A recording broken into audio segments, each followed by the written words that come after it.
covered everything. Giants are just better. They're just a better team. There's no advantage to either team. It's on a neutral site. They both have to go to London. I'm sure neither team is happy about it, which I wouldn't be either. Neither of the fans in London. No, they're probably not. Well, why do we keep doing it? They say Britain is our rival, but we keep giving them a garbage product. It's like, here, you can have this shit game here. That's what we think of you. I don't know if it's a coincidence that teams that aren't contenders are continuously going over there. I don't know that that's a coincidence. I know New England's played over there a few times. They might be the exception, except for the rule, but it just seems like some shittier teams are scheduled to go over there. But I don't want to spend too much time on this game because it is a loser. Yeah, it's terrible. I don't know. My only bold prediction is you might see some tears from Beckham, not because they're losing, just because, like Billy Bob and Varsity Blues, ODB cried because he's a crier. Yeah, it seems that way. This might be a good game. This might not be a great game, but if you like defensive struggles, Minnesota at Philadelphia this week. Minnesota is a 3-point favorite. I have the over-under at 39.5. I'm interested in this one because I want to see, is Minnesota a 5-0 team? Are they that good? And I think they are. I'm also interested to see if the Philadelphia Eagles can rally, can come back after a little bit of struggle, a bye week to hopefully put some things together. Let's see who the Philadelphia Eagles are. You'll find out what they are this week, but I'm still going to take the Minnesota Vikings in a tight football game. I'm going to take the Vikings to cover at 20-16. I think this game. The NFL, we always say, is a weird place. It is. Everybody and their brother is going to like the Vikings in this game, especially given the 3 points. Just the way Minnesota's looked and Philly coming off a bad week. I'm telling you, this is the game I think Minnesota loses. I think they're setting it up this way. The Eagles are going to win this. The Eagles are going to win this game. Minnesota's not going 16-0. They're not that good. They're really good, but they're not that good. So this could be the game. They might have a hiccup. Is this game in Philadelphia or Minnesota? It is. It has all the trappings of Minnesota going in there and getting beat. It's a trap game. My bold prediction: the Philadelphia Eagles are going to win this game. You know why? Because the NFL's a weird place and this stuff happens. No, and that's a great pick. I'm giving the Eagles plus the 3. Pepper Jack, what do you got?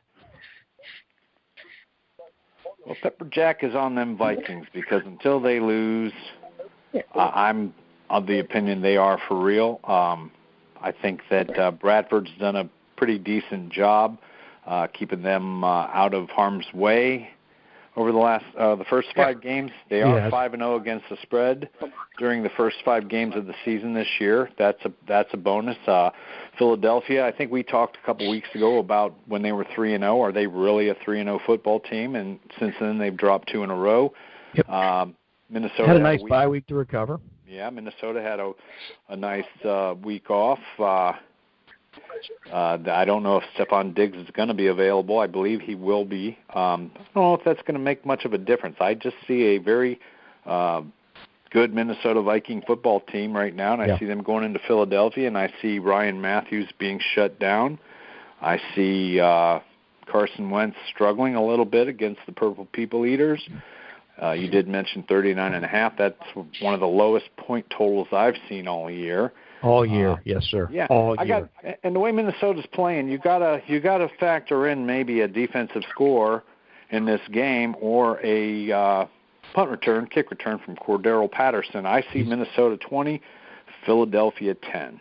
I like it. That's a nice pick. 20-10 on the Vikings. Let's jump to what could be the contrarian game to the Minnesota-Philadelphia game, San Diego at Atlanta. This looks like it should be the barn burner of all barn burners. You got a 54.5 point over. I do believe that is the highest total of the weekend. Now, on the Thursday night fantasy lineup builder with Harbor Mike, one of the things we talked about is looking at the over-unders in these games and targeting players from those games. This one should be a burner, man. You're in Atlanta. Both of these teams can score points. Both of these teams' defenses are really suspect. Atlanta might be the better of the two. Atlanta is a 6-point home favorite against a San Diego team that just upset the Denver Broncos the other night. I think Atlanta beats them, but I don't know that there's a lot of distance. Is it crazy to say that this is a field goal game and Atlanta wins this one 31-27, 31-28? I don't think so because San Diego is 8-1 against the spread the last 9 games on the road. You hit it on the head. They have played every game this season. They've been close. They're better than their record states. They do play close games. I do like what you think. I think that's going to be an absolute I think every DraftKings player in America is either going to have Matt Ryan or Phillip Rivers as their quarterback, and a lot of Julio Jones.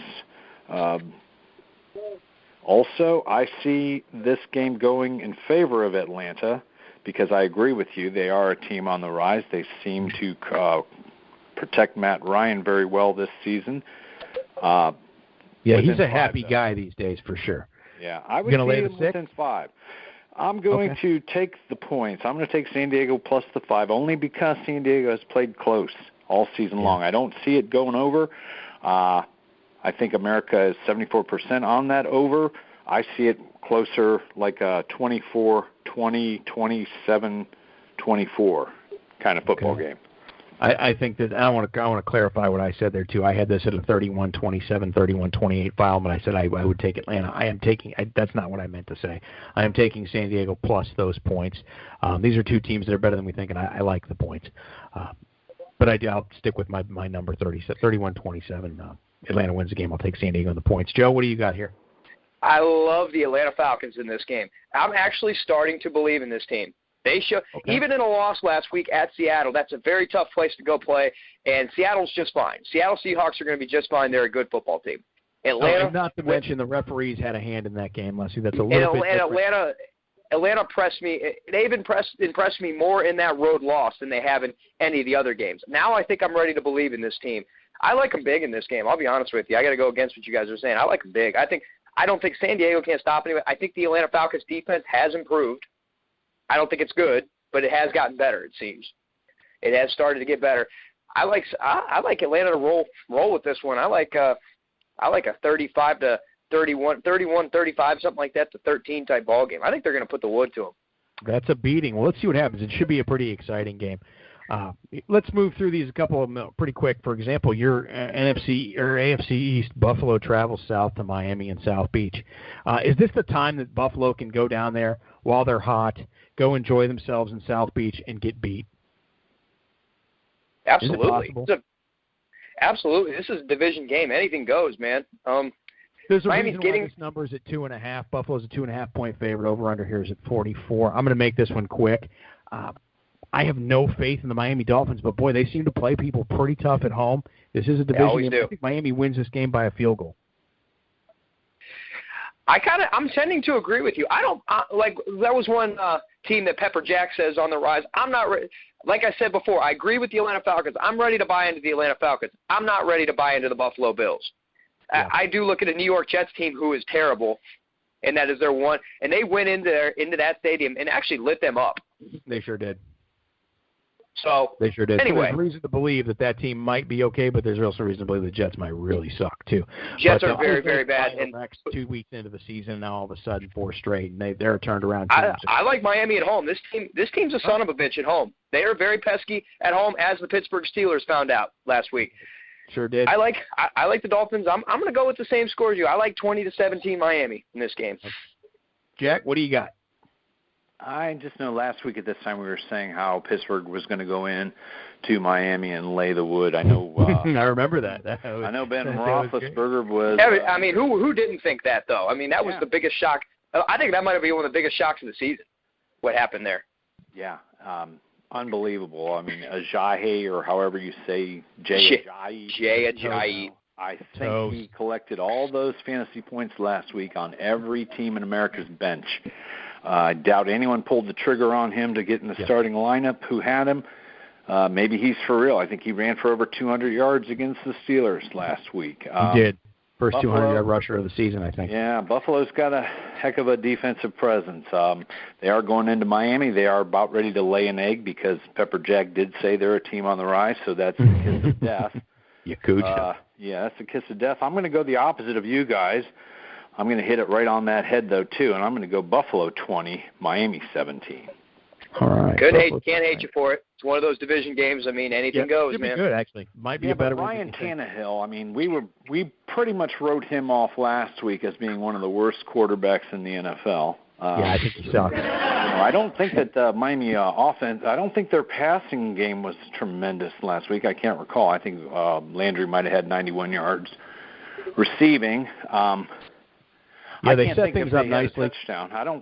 Can't recall if Tannehill threw a touchdown pass last week. If he did, it might have only been one. I don't know.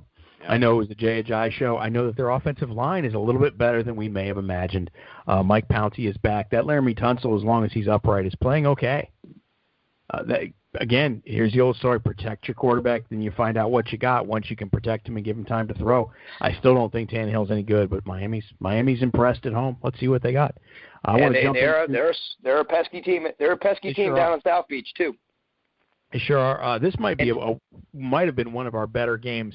But sans Ben Roethlisberger, I don't know that it is a good game. Landry Jones has been very, very average or very, very below average in his previous NFL starts, which I think he had 2 of them. Tom, I don't mean to interrupt you, but do me one thing before we hit it. Hit the music. Belichick. I got to hear it. Yes.